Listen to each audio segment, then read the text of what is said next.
నీవా నదిలో ఉధృతంగా ప్రవహిస్తున్న నీరు, కొట్టుకుపోయిన రహదారి, అవస్థలు పడుతున్న గ్రామస్తులు.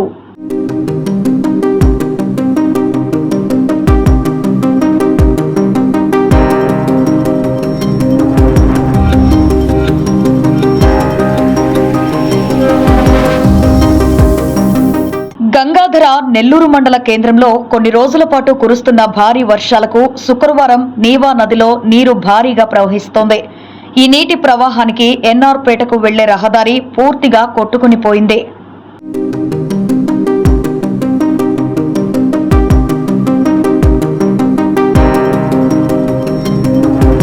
దీంతో స్థానికంగా ఉన్న 10 గ్రామాలకు రాకపోకల అంతరాయంతో పాటు పాఠశాలకు వెళ్లేందుకు విద్యార్థులు అత్యవసర పరిస్థితులను తీర్చుకోలేక ఇబ్బందులకు గురయ్యారు.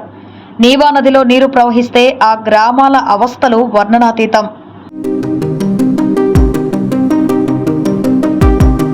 సంబంధిత అధికారులు ఇకనైనా గ్రామస్తుల అవస్థలను గుర్తించి వంతెన ఏర్పాటు చేయాలని గ్రామస్తులు విన్నవిస్తున్నారు.